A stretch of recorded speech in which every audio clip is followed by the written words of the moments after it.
Hi friends, welcome to my channel MK DIY and Tailoring. இன்றைக்கி நம்ம வீடியோவில் சின்னதாக ஒரு டெய்லரிங் டிப்ஸு பார்க்கலாங்க. வீடியோக்குள்ளே போகிறதுக்கு முன்னாடி நீங்கள் நம்ம சேனலுக்கு புதுசுன்னா கீழே இருக்க ரெட் கலர் சப்ஸ்கிரைப் பட்டனை ப்ரெஸ் பண்ணிவிட்டு அப்படியே பக்கத்தில் இருக்க பெல் பட்டனையும் ப்ரெஸ் பண்ணுங்கள்.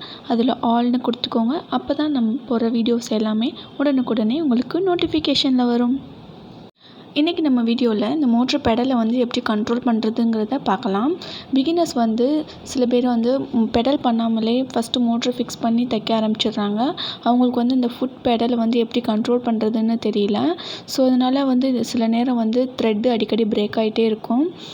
ஸ்டிச்சிங் வந்து கோணல் மணலாக விழுகும். அந்த மாதிரி இருக்கவங்களுக்கு தானே தான் இந்த டிப்ஸு. இப்போ நான் இதை ப்ரெஸ் பண்ணுறேன் பாருங்கள்.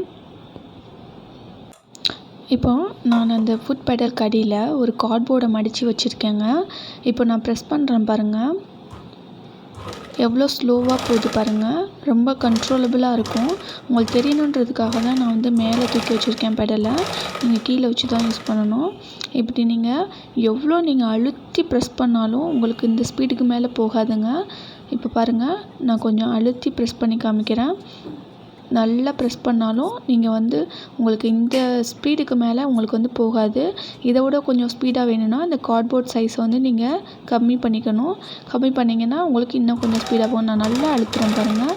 அப்படி இருந்தும் ரொம்ப ஸ்பீட் ஆகலை, அதே ஸ்பீட்லேயே தான் இருக்குது. பிகினர்ஸ் வந்து இந்த மாதிரி கீழே வந்து ஒரு கார்ட்போர்டு மடித்து வச்சுக்கோங்க. உங்களுக்கு எந்த ஸ்பீட் லெவலில் வேணுமோ அதுக்கேற்ற மாதிரி நீங்கள் கார்ட்போர்டு மடித்து வச்சுக்கலாம். இப்போ நான் இந்த கார்ட்போர்டு எடுத்துட்டேன். இப்போ நான் உங்களுக்கு ஸ்டிச் பண்ணி காட்டுறேன் பாருங்கள். இப்போ நான் லைட்டாக தான் ப்ரெஸ் பண்ணுறேன். இப்போ கொஞ்சம் ஸ்பீடாக ப்ரெஸ் பண்ணுறேன், அழுத்தமாக ப்ரெஸ் பண்ணுறேன். எவ்வளோ ஸ்பீடாக போகுது பாருங்கள். இந்த மாதிரி இவ்வளோ ஸ்பீடாக போச்சுன்னா உங்களுக்கு வந்து சில நேரம் கையில் கூட ஊசி இறங்க சான்ஸ் இருக்குது. பிகினர்ஸ்க்கெல்லாம் ரொம்ப கேர்ஃபுல்லாக ஸ்டிச் பண்ணணும் மோட்ரு பெடல் வச்சு ஸ்டிச் பண்ணும்போது. அதுக்காக தான் முதல்ல பெடலிங் போட்டு நல்லா பழகின பிறகு மோட்ரு ஃபிக்ஸ் பண்ணணும். அப்போ தான் வந்து நமக்கு ஸ்டிச்சிங் வந்து கண்ட்ரோலபிளாக இருக்கும். இப்போது நான் இந்த கார்ட்போர்டை திருப்பி செட் பண்ணிக்கிறேன். இது வந்து அது எக்ஸ்பீரியன்ஸ் ஆனவங்க பிகினர்ஸுன்னு இல்லைங்க.